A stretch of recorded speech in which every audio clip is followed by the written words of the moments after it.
Hello and welcome to Shield's Rest. I'm True, I'm Brown. I'm Pry. And I'm Andy.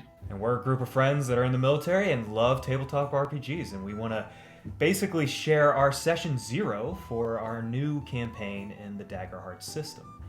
So today we're going to go through basically everything that you need to start a campaign. So for those of you interested in our shows that we've been putting out, this is the start of it. If you're just interested in like how do I run a Session Zero and get my players from literally ground zero to being able to start their first session, this is going to be the video for you. So let me go ahead and set the scene for what my players are going to be getting into. So instead of being reuse, as I'm sure you are all aware of the current campaign that we are running within D&D, this is going to be based in Toldif, where we played our first playtest of Daggerheart. So we're going to continue that on. And my players find themselves within sort of the independent zone within Toldif. There's two factions, the Hollows Empire and the Shields Coast Alliance, that are basically warring with each other. And they're kind of in a small, not really a small rural town, but more of like a growing town that finds itself in the middle of, in between three large cities. A dwarven city, a more human-esque city, and then one that's kind of a mixture of everything. And this town is just starting to grow and grow, but it started out as a farmland. So it's developed as this kind of post, basically, to be able to move goods.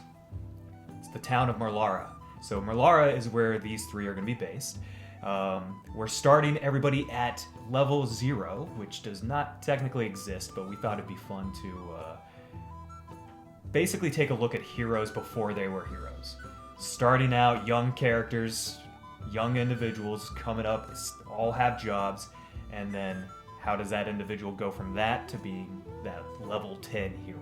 So that is kind of the design for this, is we want to get to level 10 here with these characters, but we'll see how long that will take with the current prescribed plan. None of them are starting out with a class either. So we're taking this a little bit different. So Mark, let's go ahead and start with you for your character concept, with basically how you see your individual that you would like to play fitting into the town and what the goals and aspirations are, if you want to share those. Sure. Yeah. So for me, I'm gonna be playing a goblin. This goblin is going to work at a bakery in Melara, which I'm thinking that his family probably owns that bakery. Okay. If possible, maybe there's a family rivalry related bakery or something like that, if there's room for that in this village. And then a lot of those family dynamics will kind of play into my character and what I'm thinking for them.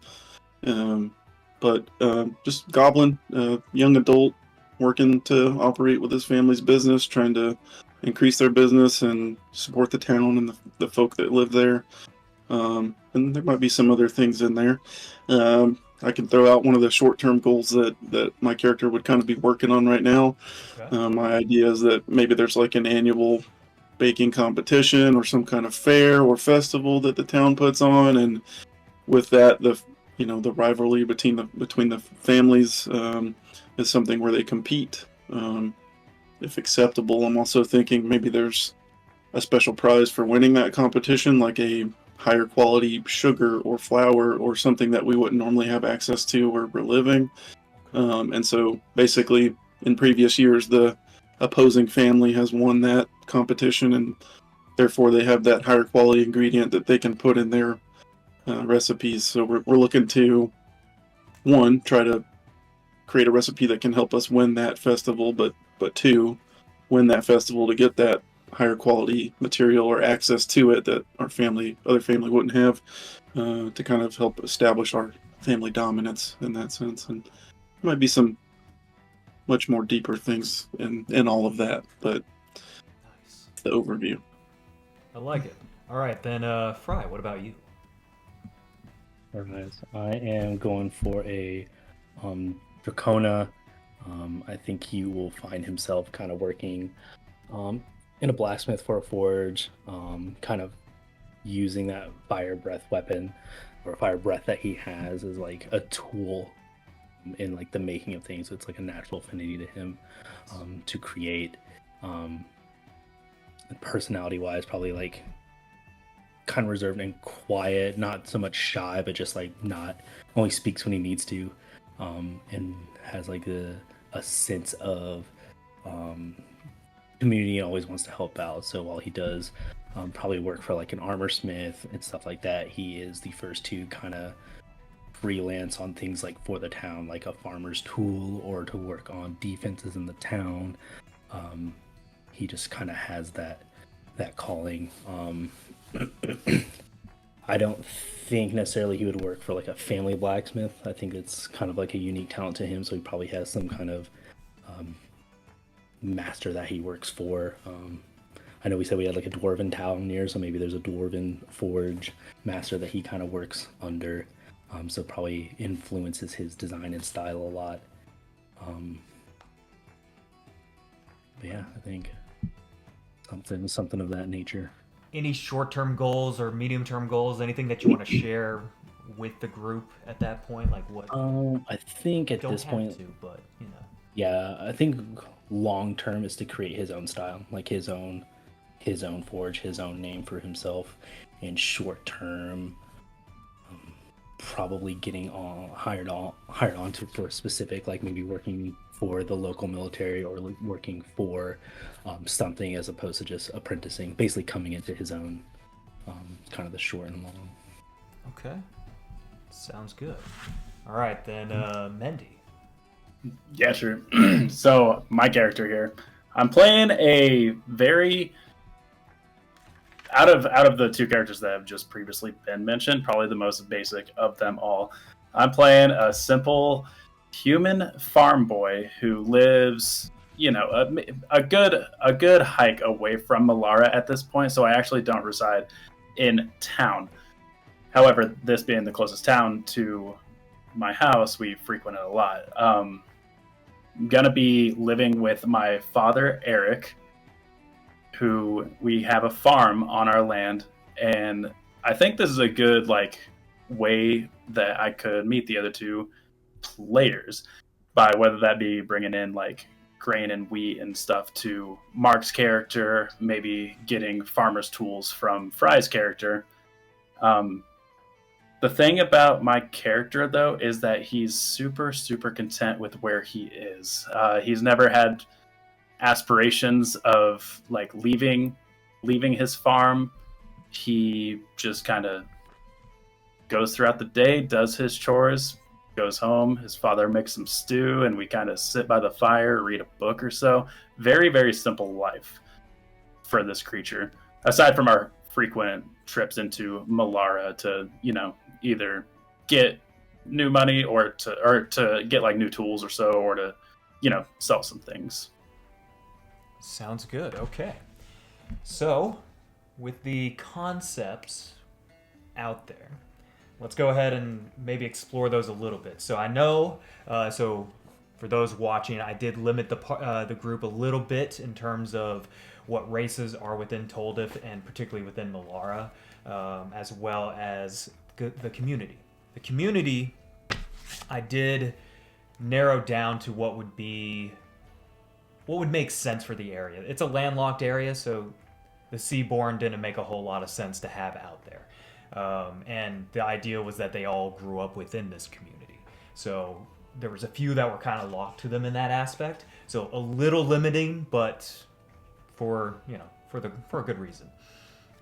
There is one that I added that I'll be putting up onto the Reddit, just to kind of see what people think and all that. But we did end up adding in Laborborn because I felt like this was an unrepresented community. People that work hard and basically utilize their back for actual back-breaking work, and so they basically gain a stress lot at character creation, and they have advantage on tasks that are long-form tasks that require strength or finesse to complete.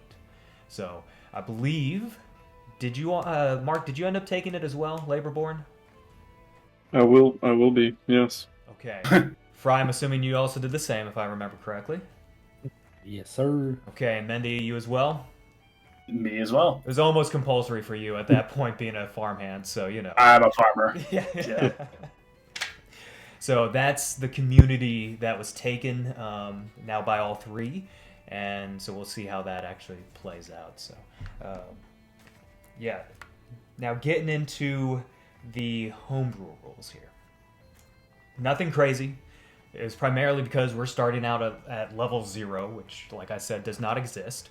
So we're essentially assigning the character traits in the same order with the +2, +1, +1, 0, 0, and -1.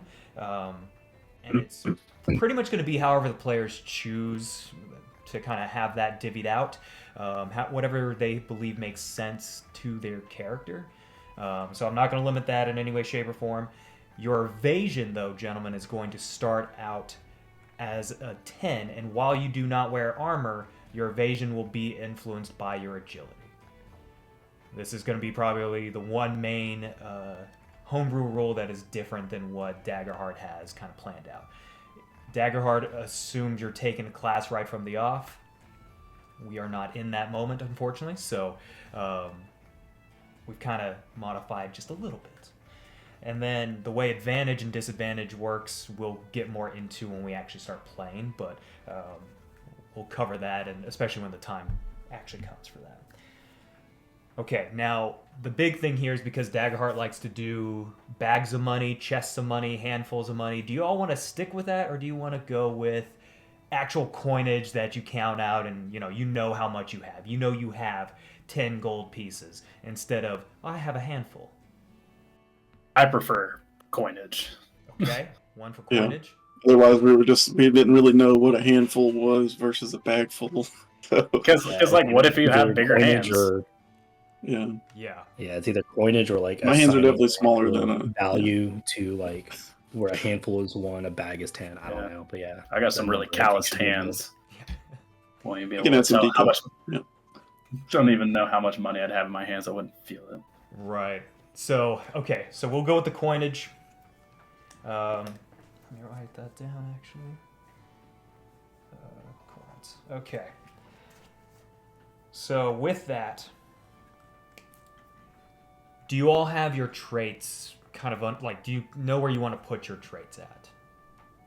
Do you all have any questions on, like, hey, where should I put them, maybe? Anything of that nature? Or are we Have a all good rough on where wag. to put it? Okay. Yeah. So, for just for the fun of it all, Mark, where did you end up putting yours?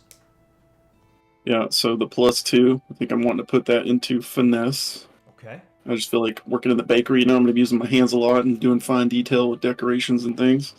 I also wanted a strong instinct, so +1 in instinct, because I just want to be around my, aware of what's going on. I'm usually managing multiple things at once, so I feel like naturally I would have that. The other +1, I'm thinking probably agility, just because I want to be a little nimble and quick, like some goblins are. Absolutely. And then the 2 zeros, I'm thinking strength and presence, and a -1 into knowledge. Because Okay. all I know is the bakery I like and it. bakery-related things Yeah. for now. I like it. So, in that particular case, I'm assuming you have an experience in there that's going to be bakery related in terms of whether that's your +1 or your +2 that you get. Yeah. I'm going to make it up during this session, but I've got an idea. Okay. Okay. That's all right. Okay, Fry. What about you? Where's your character traits? So I think I'm gonna take a +2 in strength. I feel like that's pretty natural with blacksmithing. You got a lot of lifting, hitting, Yep. and stuff like that. Next, I think I'm also gonna take a +1 in finesse for those like finer works. So like when I'm working with the smaller tools and stuff like that. Hell yeah. And then this one I went back and forth on a lot, but I think the other +1 I'm gonna go with knowledge, and that's more so. Just because when it comes to like the forging and stuff, you have to I feel like have a knowledge, being able to comprehend, analyze like things on the moment too as well. And I think he just carries that into other aspects of his life. And then I'll probably take my zeros in agility and presence. Okay. And then with a -1, ending up in the instinct, because I feel like sometimes he just gets tunnel vision. So like he focuses so hard on the task that other things just fall to the wayside. I like that. That's a great explanation. I love the way that you divvied those out. So, do you by chance have any experiences that you might have already kind of come up with for your +1 and your +2? I had one up here. I did. I have to re-go through my notes so we can come back to it. No but worries. Yeah, we can come back to it for sure. Mendy, what about you? Where did you end up putting your character traits at? Yeah, so for this character, his whole life he's been working on a farm, so he wasn't always able to utilize strength to do a lot of these chores. So he had to rely on finesse at this point. So I'm going to put my +2 into finesse, as he's just been doing this his entire life. He's able to tinker with things and kind of like use, like leverage, things like that, opposed to pure strength. But all those years on the farm did get him a little bit stronger and more agile. So all my points are going into the like physical traits here. Nice. I'm going +2 to finesse, a +1 to strength, and a +1 to agility. My zeros are going to be instinct and knowledge. Okay. And I kind of vision this character as kind of like an awkward young man who doesn't see very many people aside from his father. So he's going to take that -1 to presence. Excellent. I love that. Yeah, that makes the most sense. Yeah. I appreciate that. So, what experiences do you have, or if you have thought that through at all? I mean, I've been like kind of bouncing around a couple experiences here. I was thinking like natural, like I can grow anything, something to that like aspect. Like I don't know if it would really come into play like in the game often, or maybe like some sort of like forager. Like I know what's edible, I know what's not. What's not edible. Can grow everything, and then. Okay. Kind of like I can use anything as a weapon is also kind of what I had, because I've been growing up with, like different only farm tools my entire life, and they're all different in some aspect. So I was kind of like leaning towards those roads. I don't have anything like fully hammered out yet, but I like that I can use anything as a weapon. I like that. Yeah, we'll come up with some sort of name kind of deal. Like specific maybe to farm tools or something like that, Yeah, farm tools. Yeah, like I can use, even if we don't have rope, I'll like tie some grass together or something, get us over a ravine. Ooh, I like that. Yeah. Okay. That's gonna be a fun one for sure. Okay. Yeah. Yeah. Nice. Hopefully the enemy doesn't have fireball. Yeah. There goes the rope. No problem. Cool. So we have kind of gone over your guys' jobs as well. We have gone over like your kind of living situations to some degree. I'd say for Mark and Fry in particular, you guys are going to be obviously somewhere within the town, probably. Yeah. Whether that's attached to the bakery for Mark or nearby to the to the Smiths. Maybe near the barracks. I don't know. We'll think about that and let me know if you have anything in mind for your particular living situations. As far as that's concerned, so how do you all see your families exactly? So Mark, how do you see the goblin family here? Yeah, I think just initially my thoughts are I'm the only child, so it's just my mom and dad running the bakery. The mom's, I don't want to say the typical what you would expect, but she's probably the one that's more present in the shop with me. So I'm doing the more customer interactions and stuff, as well as, she's helping manage the bakery operations. Our father is present, but he's more the external, part of the business. So he's going around making the deals, talking with the businesses and townsfolk, trying to bring people in, that kind of thing. As far as like attitudes go, I'd say, my father's more aggressive, more like a salesman. He's good at talking with people and pitching things. I'm kind of a mix of the two, right? So I can talk to people, but also I've got the tactical skills. And then my mom is kind of the one that helped me, you know, learn how to bake and things like that. So that's my initial thoughts. As I mentioned, there's another side of the family, right? So in my mind, if that's possible, that's like a cousin, right? So probably my father's brother. My initial thoughts were that maybe they ran this business together, but then they had a falling out. So the brother went and set his own business, and so in my mind, he's got a daughter, and so my cousin is the female goblin that works in that other shop. And yeah, it's kind of the family dynamics initially. So we're Okay. family, but we are competing against each other. So Now, you within know how this that can get. within this sense of family, like culturally speaking, what would you say it's closely related to? If you had to put a known culture on there, what would that feel Yeah, like? man, I don't know. No worries. Just curious if you had anything in mind. Don't I have a darn thing in mind. No, I mean, I'm thinking that we still get along in a sense, but Yeah. there are just those dynamics that keep us separate. We argue a lot, things like that. So I don't know It to put sounds like culture on it, but sounds like the American Sopranos. culture. I'm It just sounds joking. like it sounds like the Sopranos of baking. Yeah. Yeah, there you go. We can The use that. Italian American Yeah, Yeah, kind of family going there you on. go. I want you that's to kind of the be vibe Italian that I'm village, getting. right? So yeah. I we want you grew to up in be it. like Ma, but Ma, like one of Yeah. those moments. Oh, don't you worry. I've got the perfect plan. You're breaking my heart. Mark, you're Shit like breaking my that. heart. You guys will hear it later. Don't worry. Okay, Everyone's good. gonna hate it or love it. I'd love to hear an Italian goblin. Absolutely. It almost feels a little I'll do my best. too perfect, to have Yeah. Yeah. goblin family feel Italian. It really does. Yeah. Those were the vibes I was getting. I don't know about We really you. care I'm about feeling the like powders like and the New flowers York and the sugars. Italians. Yeah, like get the cannolis, Ma. Where's the cannolis? Yeah, Exactly. that's what I'm Exactly what I'm saying. going for. Yeah, Hell I like yeah. it. Okay. You'll see. I've been practicing it. Yeah, I was gonna say you got to practice it while you're at work or whatever. I have been. My daughter's like, "Daddy, shut up." I'm like, "But I have to." You don't understand. I have to. Okay, so then Fry, what about you? How do you see your particular dynamic? So I think most of his relationship is with, I guess I'll claim his dwarven like blacksmith, Okay. like mentor, master, whatever his. I don't think his family is like dead or anything. I think this is more like an apprenticeship, so they're just not around. Like he is not living with them, and he's probably been here for several years. Okay.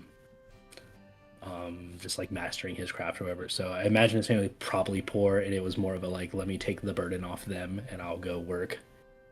So they're off somewhere else in the world. Okay. And so he's just been here since he was young. So then, do you see yourself living basically at the shop then? Yeah, either at the shop or like in whatever home abode that this guy provides. But I see him probably living at the forge in some way. Has like a little bed somewhere in the back. Like a small Naruto room. Yeah, just and not in the form of like his mentor hates him or anything. It's just like that's just what he has. Yeah. And so he like from the moment his feet hit the ground, he works the forge, and then once that's done, he's back to sleep. How very dwarven. Sun up, sun of you. down. I love that. That sounds Very- sad, man. No, I think there's and something beautiful in that, for sure. I think there's something very And beautiful in that. I don't think he will view it as sad. Like he loves, it's his natural talent, it's his craft. He specifically chose. He could have done passion. anything in the forge. Yeah, What's the 401k like? not He wants to looking be bright. hot and hammer metal all day. Yeah. People like that. I guess so. And I'm sure he gets sent out on various tasks too, because he's not the working the forge the entire time. Obviously, the Right. big dog has to step in and work too, so he probably gets sent on like errands throughout the village. So I'm sure he's a presence among especially the local militia and guard, and then the people as well who need his services. Okay. Yeah. Let's develop that a little bit more as the weeks go by. So just for situational awareness here, we're going to be trying to start this in October.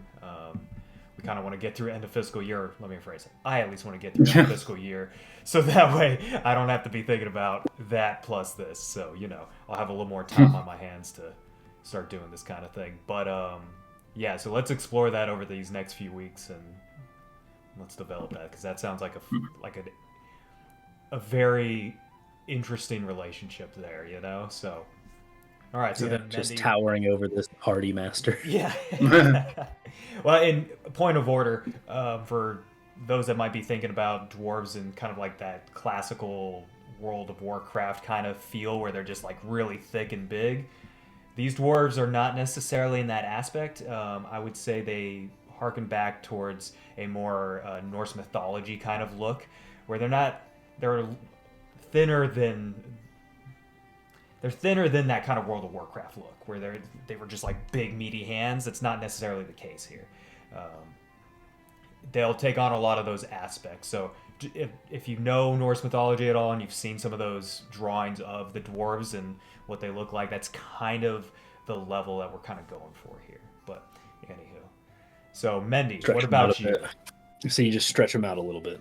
Just stretch them out a little bit. So yeah. But yeah, true. For you, I know you're living with your father, and that's on the farm kind of thing. How do you feel? How do you see that relationship?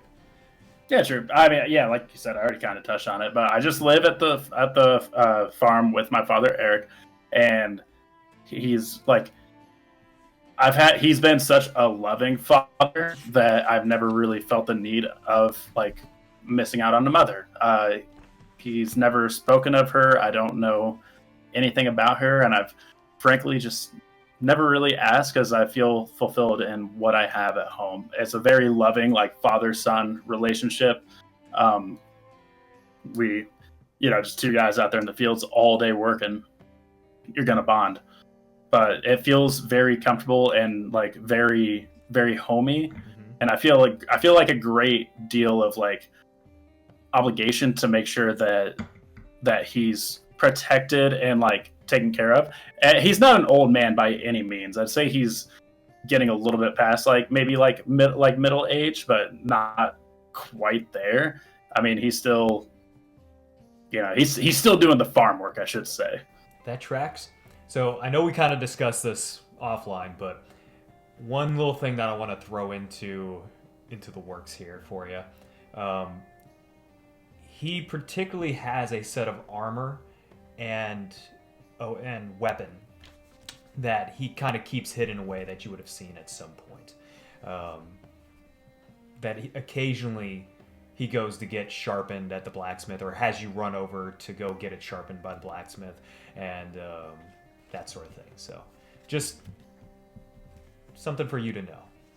Yeah, just a absolutely. So a weapon a little bit too nicely made to see here in Melara, in my opinion. Correct. From what I've seen the guards carrying.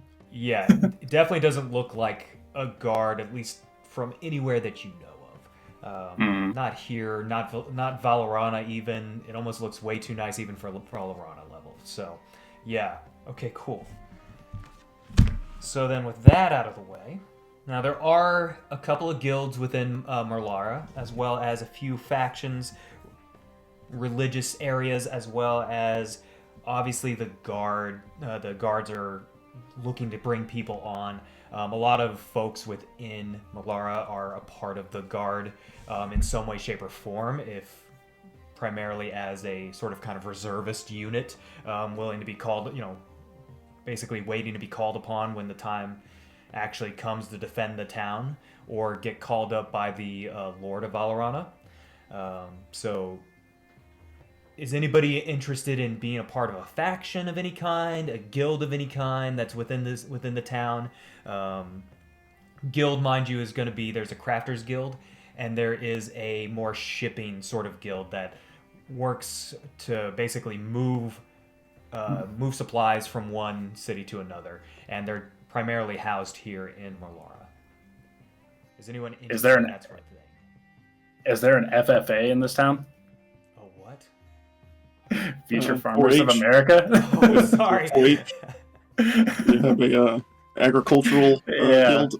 So that would probably the equivalent of would fall under the distribution side, because I'd say probably for you and your father, you guys would most likely deal with them to basically act as a third party to move your guys' crop and anything that you had to sell to them, and move it to Valoran, or to move it up to Windcrest, or to send it up to Arendune. Perhaps. I mean, I feel like we might be too busy for that. The FFA was just for the joke. Yeah, Just for the lulz. I think my family would definitely be heavily interested and involved in the supply chain Okay. situation. So That makes sense. Yeah. Gotcha. whatever we call that one. Yeah. So I'll get you the Maybe names it's my for all father more these. than me, but yeah. Yeah. I'll get you the names for all that. So let me actually write that down, that you want to be a part of that. Yeah. I would definitely be aware, I think, of what they got going on, and maybe represent my father when he can't, Yeah. that kind of thing. So Absolutely. pseudo related. Yeah. I like that. Yeah, because there's some seasonal things that Merlara is known for as far as desserts and just food is concerned. That would probably be something that gets moved up to like Windcrest or the Arendune in particular, because they're more of a mountain city, So, okay, I like it. Brian, what about you? Do you have any plans for any of that? So I know we had talked like a little bit about it, and I think the one I liked the most was probably the forge smith I work at probably does a lot of work with the guard, with like the armory, the weaponry, and all that. Okay. And I think as an apprentice, I probably would do like the training gear, so to speak. So it's Yeah. not the stuff that's fully polished and well made, but it's the stuff they like give the recruits and all that. So I probably have a semi relationship with the recruits, or like the guy in charge of training the recruits, I guess. So I basically work for the guild that my mentor works for, pretty much. Okay, I like that. Yeah, I'd say at this point he probably does a lot of specialty work, and he'd be more likely with the Craftsman Guild, taking on orders for them, and then obviously, like you said, for the guard, to be able to do those training items. So yeah. Okay, cool. Then yeah, I'd say that at some point you would. You know what? Never mind. I'll save that for later. Disregard. I've got a lot of things that I've been thinking We almost about. got some session 1 lore drop. We did too. I'm Almost. waiting. I got my He almost got let it just slip, dude. fingers ready, dude. So I almost clipped that thing, dude. the way that we're viewing this going forward is that this is very much so going to be everything starts on session 1, and they've got to find their master of some sort to kind of get their class. Same goes for any opportunities. They'll come in different forms. So the idea is that they have to earn that class, that they have to earn that level 1 sort of situation. And we're also taking this a little bit slower because this is supposed to be a more narrative sort of approach. Daggerheart is very much so designed for that, and we're going to try and really lean into that. That's why we only have 3 players. We want to lean into the idea of like maybe only 3 party members that are actually needed for a game. Maybe even less. Maybe you only need 2 for that. But we want to try it out with 3, see how that goes, and this is going to take time to get through. So if you're okay with the arduous journey, then buckle in, because we're gonna be going real slow. So so yeah, okay, Love it, great. Like it's slow. Take it slow. So we've already gone over you guys' goals. Now let's get into a little bit of a different dynamic here, different mechanic. I mean, not dynamic, but mechanic. I want to bring in, if you guys are interested in this, mind you, party has to be interested in this. Something that I think I've really enjoyed from the Genesys system, particularly the Star Wars side, where there's obligation, duty, and morality. Are you all interested in kind of bringing that in to this, where basically you have something that you hold dear, like as a morality, or something that you are beholden to with a particular guild or with a particular faction, and you want to obtain a duty with those individuals, or something that maybe is more of a negative, like an addiction or an obligation of some kind that you have to take, or that you take to basically get some of these other little benefits. Each one has their pros and each one has their cons. But are you all interested in that? For sure. Yeah? Yeah, I like the idea. The role play element. Okay. So we won't hash that out here. We'll explore that a little bit more. Unless you all have actually looked at the lists and kind of have an idea of what you're wanting to go for. If anyone's got that, we can go through that at this time. I definitely have an obligation, and that's going to be family, kind of like we touched on with my father, Eric. You know, like, I don't know what's going to happen whenever, like, the story actually kicks off, but I feel like family is going to hold a true value. Even though he only has one member in his family, even if, like, the worst possible scenario happens to him, he's still going to hold on to that. Absolutely. Okay. So then we'll work that in. I'll go ahead and actually, while we're doing this, I'll put the charts up for everyone to be able to see. So obligation, family, I like that. We'll work out kind of the benefits in that, and then some of the negatives that could come from there. Go for it. Jim, real quick, one more time. I'm sorry, and I don't know if like we can factor in like home as an obligation too. Someone who like just like that could just lump into family as well because they kind of go hand in hand. Yeah. But someone who just loves his farm and like the town of Malara, and will takes great pride in being from that area, where he may become homesick should he leave. Okay. So then let me ask the rest of you this. Are you all interested in possibly taking home as a almost secondary obligation? As something that's kind of a part of who your character is, and if called upon to return home, that you would almost feel compelled to heed said call. Yeah, I think I would definitely have to. Family's got the business, heavily invested in that. Yeah, I mean, this is his pretty much been his home the majority of his life, so. Okay. I like that. That's a good one, Mendy. I appreciate that one. So then I got you down for family and for home now. So. Okay. And I'll do that in equal measures. So the way this works, particularly for obligation, but also duty and morality, is there's a pool of severity for each of these. So, for instance,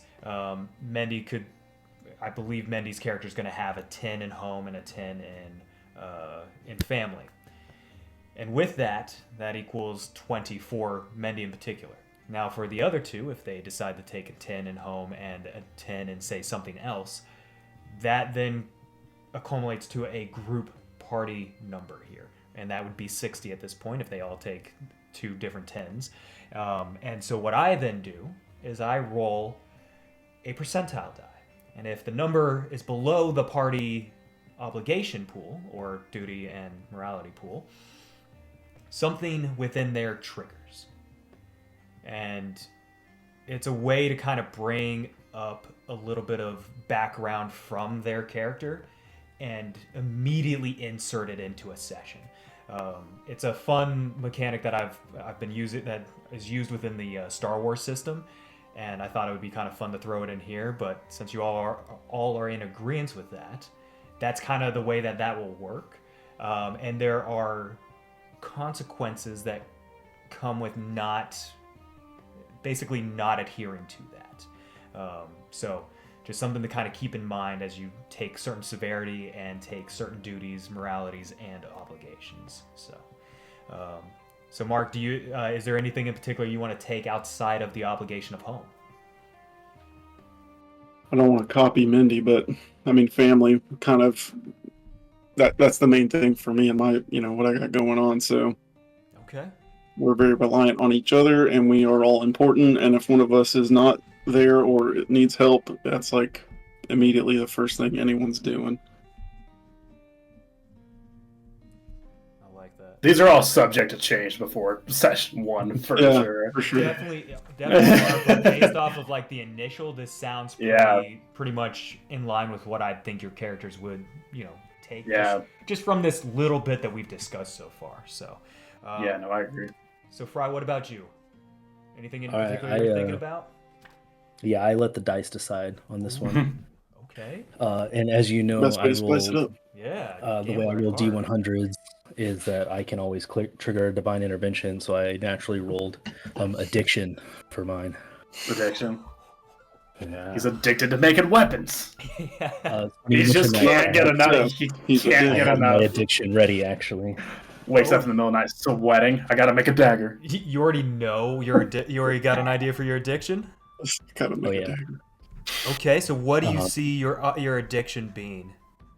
So, and it kind of plays into that where he, has a special, kind of like the connection to the forge with his flame breath and how he sees like beauty in the fire and the heat. And I think his addiction is to push that limit to the point where he'll like work in a forge in extreme heat to where it's like blistering. And he like pushes his ability or like what he can resist and sustain as far as like pain goes. So almost like a masochistic kind of like drive to work.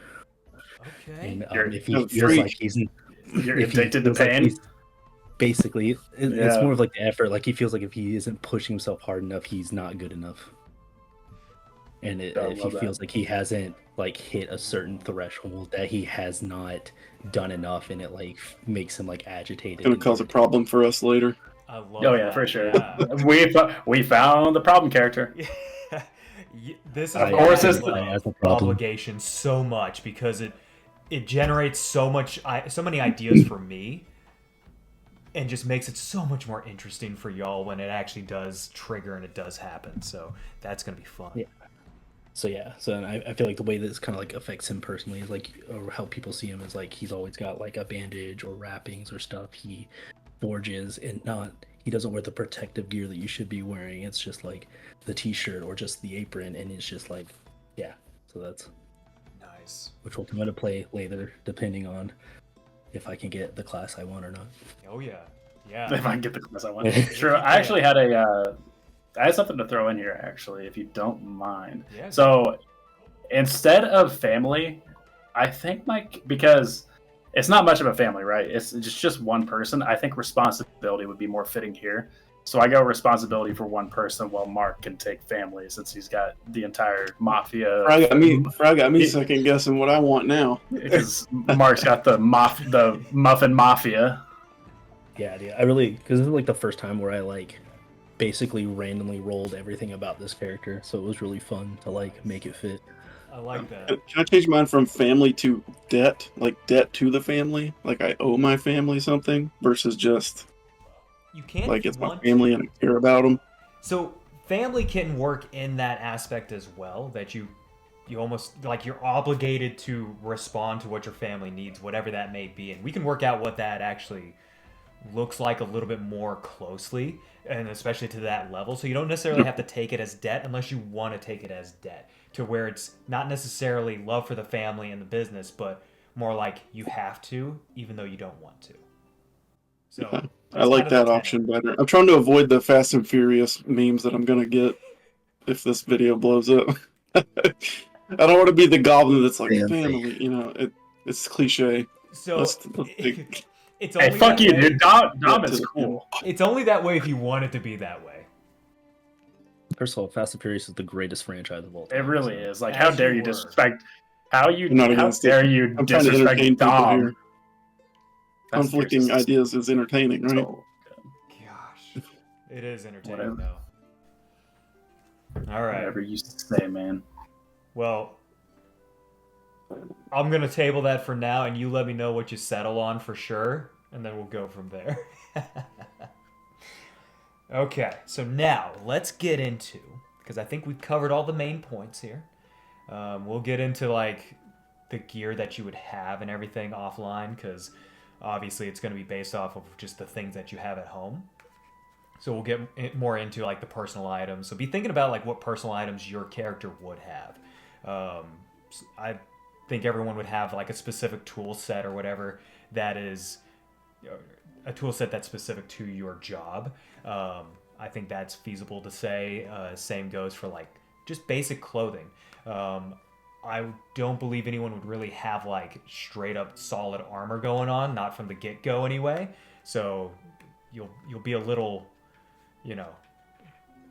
naked and endangered kind of moments where you're just dealing with the clothes that you have. Naked and afraid. Naked and afraid. Thank you.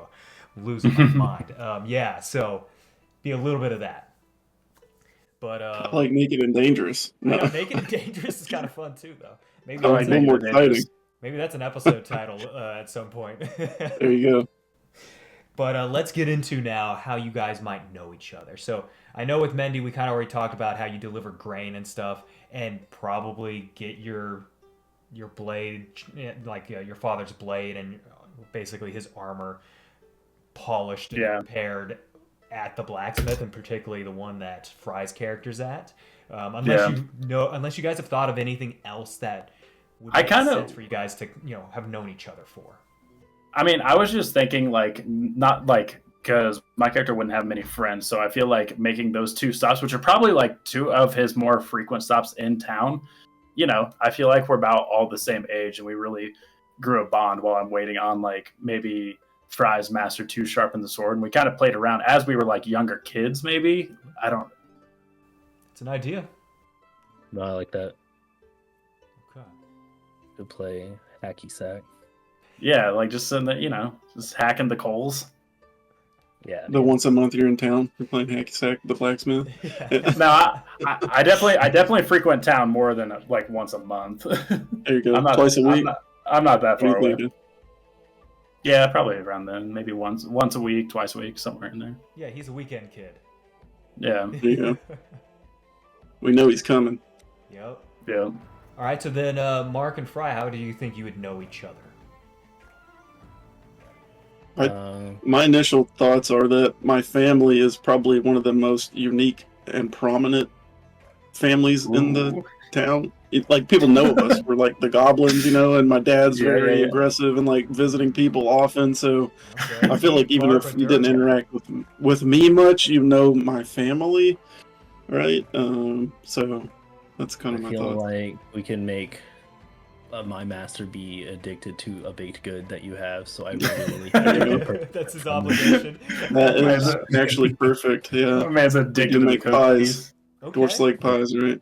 I mean, you all could have met in like one of the wineries or in the brewery or something like that. Like maybe you guys play cards or something. I don't know. There's plenty. I would definitely, do some of that. Okay.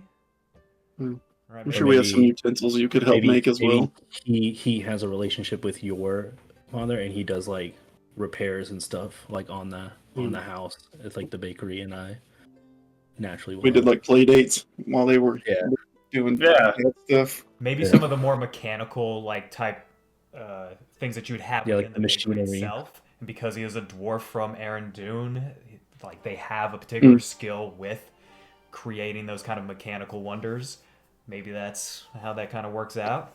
Who knows? Okay. And then now in the older age, I come by to do the spot checks and all that. There you go. And that's just like my pseudo family and your family are like connected in that way.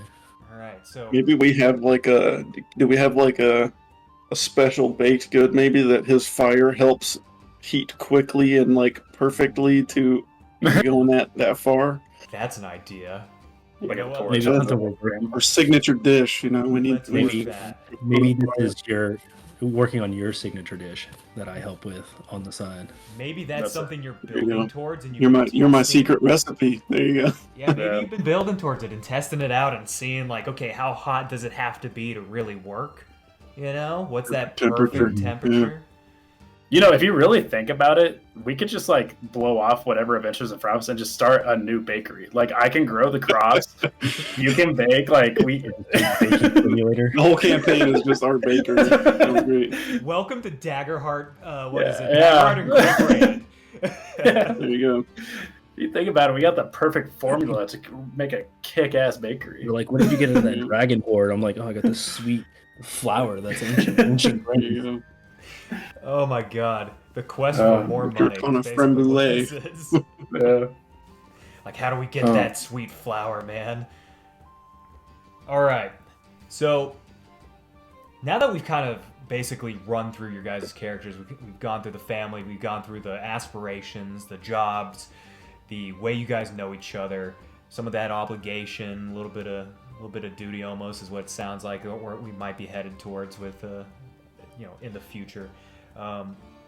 What is it that you all want to know? Any questions that you have that might help your character kind of feel a little bit more like this is indeed home?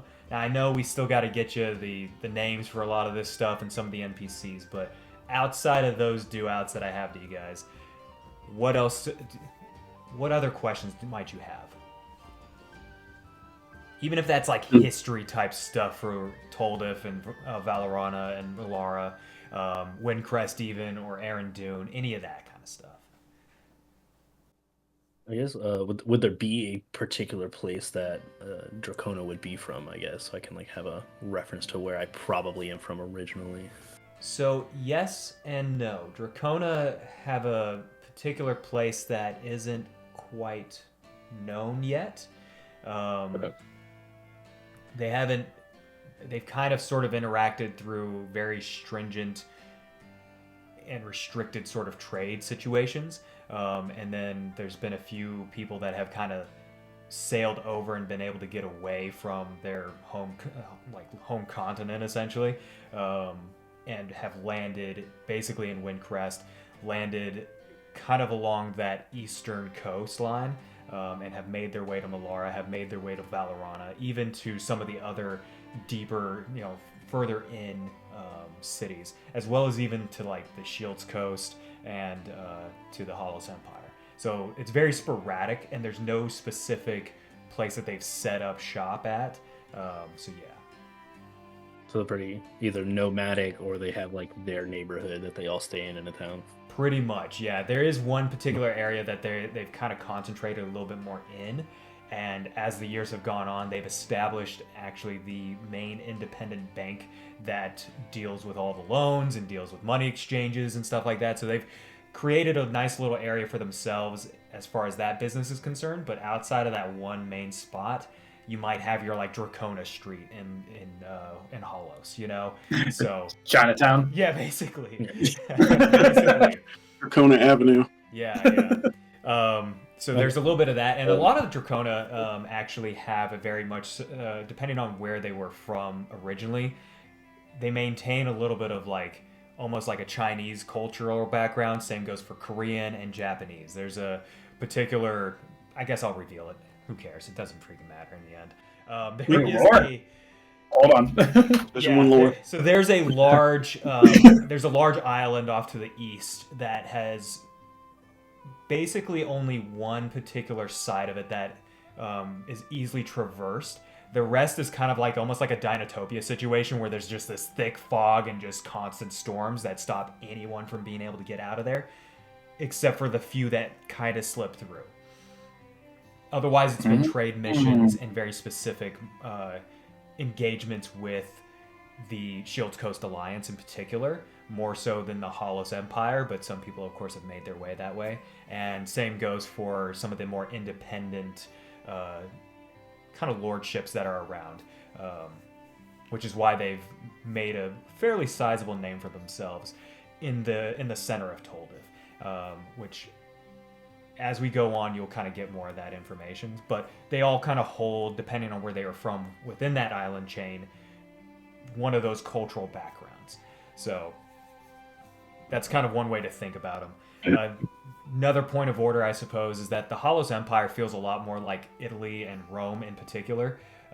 So it kind of has that cultural connotation to it. A lot of the names, of course, that you'll hear, much like Melara and Valorana, come from that kind of Italian sort of culture. Further north, you have more of a Mongolian type culture, especially along the western steppe. And then further to the south, depending on which city you're in, it'll feel a little bit more Viking and Norse, Norse-esque feel to it. Same goes for a little more German as you go just a little bit south of Valorana. So that's kind of the known in this world sort of thing, cultural makeup of Toldif. First of all, that island to the east sounds like there's a lot of unique ingredients there I could get, but so keep that in mind for later. We're going to discover. We're going to discover truffle. One of the questions I have, you kind of told me a little bit about I'm going to say it wrong, but Lyset or Lyset. Yes, Act. Lyset. Is there more detail you can share about that? Maybe like some small history on that and how, like, did that recently happen? Has that been a thing? So this has been a thing for a while. So just after this sort of kind of phenomenon of chaos touched, which we'll get into here in a second, because I do want to bring in another mechanic that I think is going to be kind of fun for you guys.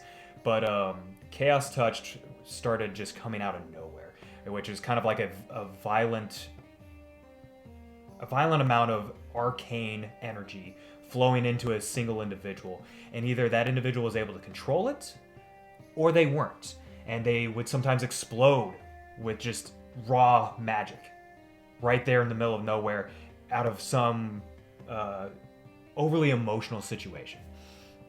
Sometimes people were able to control it in time, and they became known as the Chaos Touched and were hunted down by the Hollows Empire, utilized by the Shields Coast Alliance, and you're typically going to find more magic users, or at least arcane magic users, in the south rather than the north, for that very reason. Now with that, Shields Coast Alliance was formed because of the essentially raids that were taking place by the orcs and the goblins. So there's an island called Mork's Axe, and they have basically all were stemmed from that one area, and they had spread out. They had gone into the mountains and basically past Dawn Hill and had attacked there. They had attacked Stoutburg. They had attacked Iron Shield. They had even gone as far south as to Barksdale, and they had basically started raiding all along the Shield's coast. And so, as a way to repel those invaders, initially the Iron Shield was formed with the Clan Concordat, where the 7 clans came together and formed Iron Shield to repel these invaders. And then further extending that Clan Concordat to the Dwarves of Stoutburg, to the Halflings of Dawn Hill, and to the humans of Barksdale, and a few of these other cities and member states that are now part of the Shields Coast Alliance. And they actively worked against the orcs, trying to raid their own island, and the goal was to eliminate them entirely. Where Lyset comes into play is she was a half-orc in the king's service while within Iron Shield, and she had worked tirelessly to basically change the minds of the people of Iron Shield and of the greater Shields Coast, and trying to get them to incorporate these orcs and incorporate these goblins and these kind of like giant descended and orc descended creatures, trying to show that they have lives and they have homes, they are people, they're just like anybody else, and they're just on the wrong side, and they're trying to make something for themselves because they're on a small island. What do you do when you're on a small island? You expand, you try and grow, you figure out where else can you grow food, how can you create a home for these people. So she tried to do it initially through a very violent set of actions by creating oh man, it's been a while. So there was Tome's Respite, essentially this syndicate that was grown from her as being the leader within Iron Shield to try and take out certain individuals that held overly extremist views against orcs and goblins, eventually leading to the king's death and her own, but the new king that took over felt rather compelled by the acts of pure violence, basically realizing that there's a lot of emotion behind this and maybe it's worth trying. And so they eventually named it Lyset's Act and brought in and basically parlayed with the orcs and with the goblins and allowed a group of them to come over and on a trial period of about 5 years, if there were no incidents within that time frame, they would allow more. And then it just slowly grew and grew and grew until now orcs and goblins are as a part of Iron Shield and the Shields Coast Alliance as any other race. And they just have expanded from there. However, Holos and the Holos Empire are not necessarily on board. They still hold a lot of that deep-rooted hatred for the orcs and goblins. So, yeah. Gotcha. Yeah, I'm remembering a lot of that as you said it. Yeah, We lived that before. I was like, does Barksdale still have the Barkspite Inn or Barkspite Ale? You never know. I'm gonna have to get me Gotta one of visit those. someday. Exactly. So, So- Parks Light Ale. For those That's a watching throwback. that have made it through all that long explanation, sorry. That was from a game that we had played initially when we had started D&D, and Toldif was First kind ever. of where we started our journey into tabletop role-playing games, especially for Mark and Mendy. And Those are our very first I one. didn't get to play in that one. yeah, Fry never got to play in that one, but you're getting to now, so you know. Yeah. But that's essentially what we did. But yeah, And then you said where we are, Melara, it's kind of neutral between these three. Ish. Correct. Is it three factions? Am I hearing that right? Shields Coast Alliance and Halos Empire, and what was the third one? so there's only two There's just the- factions. Yeah, pretty much just those two. Yeah, so Iron we've got- Shield's probably what you're thinking of. That's a city, I believe. Okay. yeah, so Shields Coast Alliance is the conglomerate of all those cities that I had mentioned, whereas the Hollows Empire is one particular city-state under one emperor, whereas the Shields Coast Alliance is under. You might have been thinking the Clan Concordat. Yes. Okay. That is That's basically the clans that had come together and created the Shield, basically created Iron Shield and then extended that to the Shields Coast Alliance. Okay. Iron Shield. I thought that was a third separate one. That's Yeah. what it was. Okay. And so then you have in between that this chunk of land that buffers between the two factions. And depending on who the Lord is, depends on their leanings. But none of them have declared one way or the other. And it's kind of a tumultuous time in that aspect where a lot of representatives are being sent into these different cities to try and sway them over to their side kind of situation.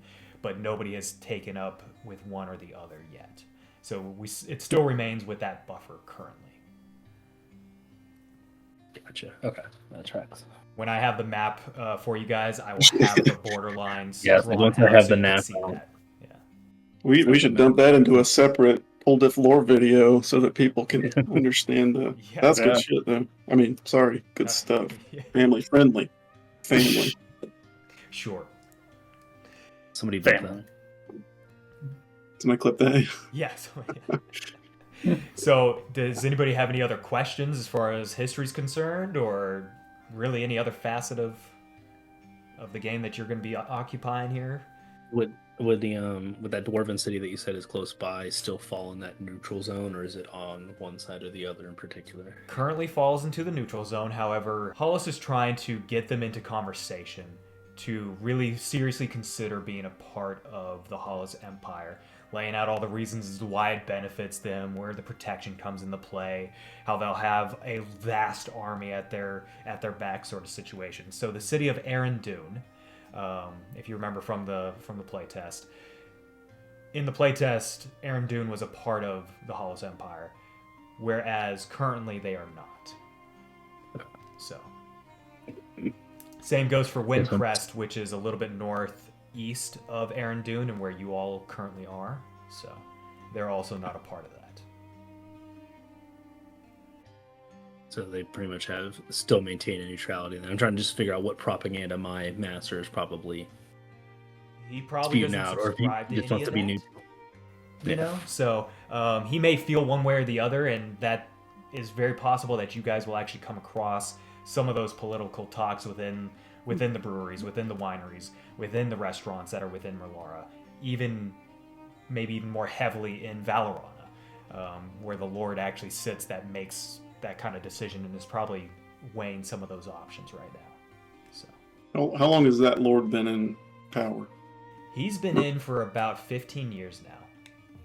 Okay. He entered as a young man, about only 20 years old, and so now being 35, he doesn't seem to be losing his grip on the particular member states that are within his territory, and most people seem to be fairly happy. Not a whole lot of strife and discontent. There's the occasional thing that comes up here and there, but it's nothing that stays for very long. So, yeah. Cool. But what else? Anything else that you're curious about? Mindy, you didn't ask a question. Yeah, I have one, which this could wait till like off camera, maybe before the session Sure, actually do it starts live. through. But I was kind of looking at morality. I didn't know if you wanted to touch into morality at all. I know that'd be going kind of like half an hour back to character creation, but I was looking at some of these, like, you know, the emotional strength and weaknesses. I really thought these were pretty cool, and I didn't know if the other players have looked into this. I did look at it, yeah. I've rolled on all 3 of those things that you sent me. So Oh, nice. yeah. Yeah, I mean, it's a cool mechanic, I will say, for sure. Are you thinking on anything in particular? I was thinking bravery and anger. Bravery and anger. Okay, I like that. I like that a lot.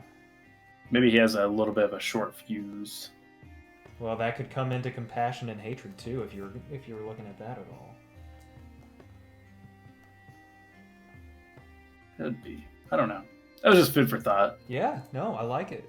If you want to explore that, and instead of what was the other one you had? It wasn't family. You changed Bravery and anger. It was responsibility. Responsibility, that's what it was. Yeah, so I mean, if you wanted to change it from responsibility instead of having an obligation, you could take that morality.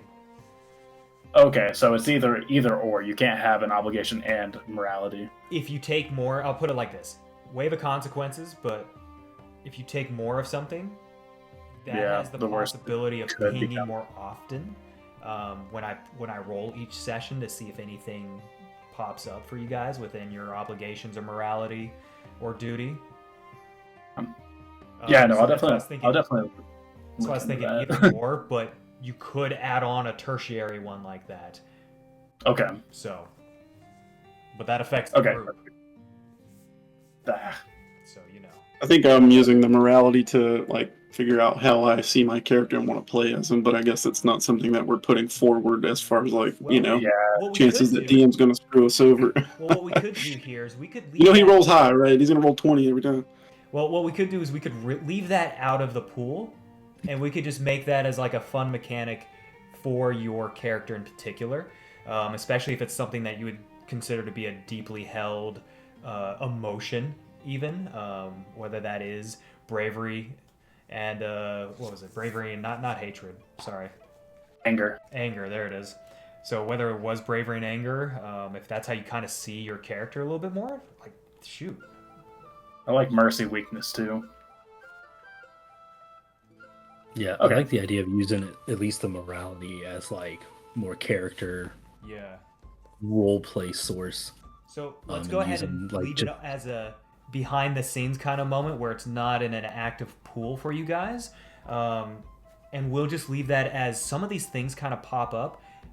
We'll roll for that morality for your character in particular and see if that kind of wells up where there's just enough emotion, especially if it's like hatred, or if it ends up being mercy where you just see this individual before you defeated.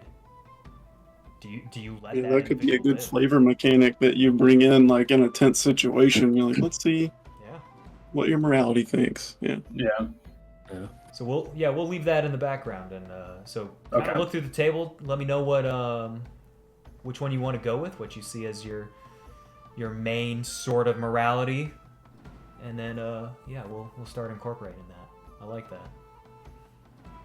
Fry, you're definitely enthusiasm, recklessness. That, like, you don't even need to roll. That's just This, I did have With one. your addiction, you're just So what did you might as well be roll? chaos touch and explode at this point.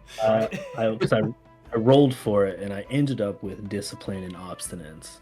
So this discipline, you know, it kind of plays into that. It gives him Lets him endure hardship, and he's good in his responsibilities. Like he knows what he wants and he works hard for it. And the weakness turns into he doesn't like accepting help from others, and he'll do it to a fault. But I'll help you. Yeah. That's me in real life. I don't need your help. But I will. I like that. Okay. And it's one of those like his standards are too high even for himself to reach. That could be. You guys got a lot of problems. Yeah, they got a lot of problems. But that could be a lot of good, a very interesting portion of roleplay for your character in particular. So yeah. Where does your character seek counsel, Fry? Yeah. Just from his mentor, or do you have like a spiritual? Leave it to the character that doesn't know his parents. Yeah, he knows them. It's just they're out He wandering. knows of them. I know of them. Yeah, they're nomadic. They'll come back around, surely. It's been 10, 15 years. If that's what you gotta tell yourself. You just gotta wait in the same spot until they return. Yeah. That's right. Oh yeah.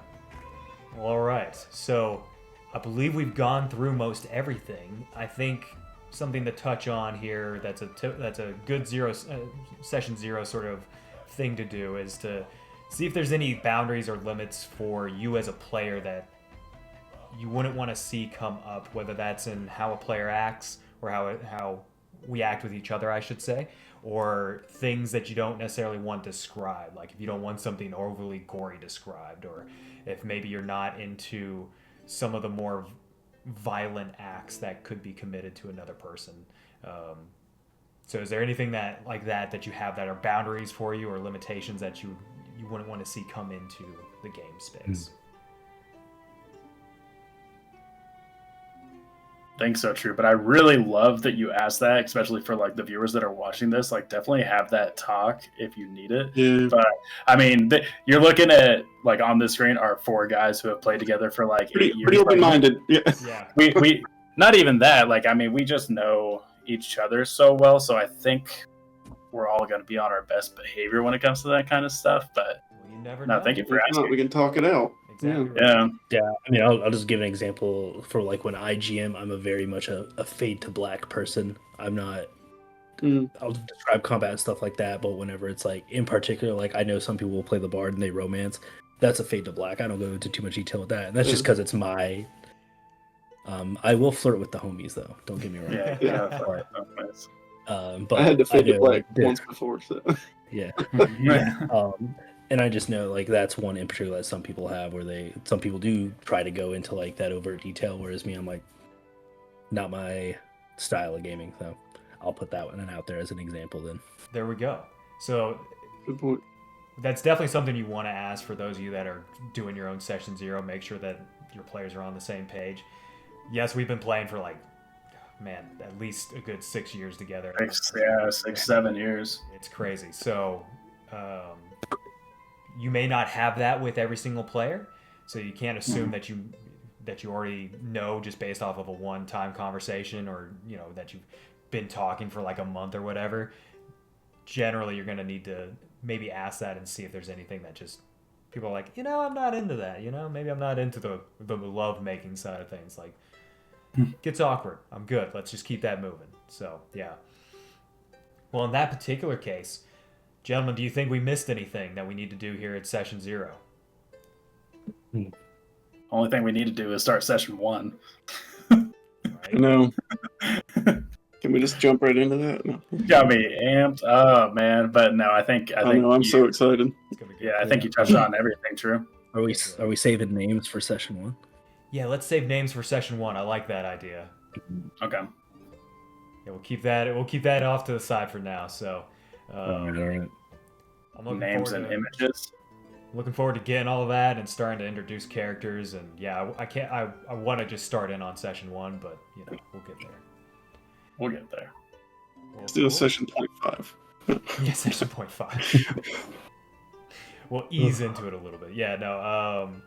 Yeah, so that's everything, y'all. So thanks for watching. Thanks for stopping by. Throw anything down in the comments if you have any questions, whether that's about session zeros and how to run those. If there's anything that wasn't clear, especially for some of the homebrew rules that we're kind of starting off with and how we're doing this. Whether that's actual cards that we're starting to bring in of our own volition, or things about the world that we're kind of making work with the Daggerheart system. Any of that stuff, throw that in the comments. Let us know. But otherwise, we'll see you for session 1. Later, y'all.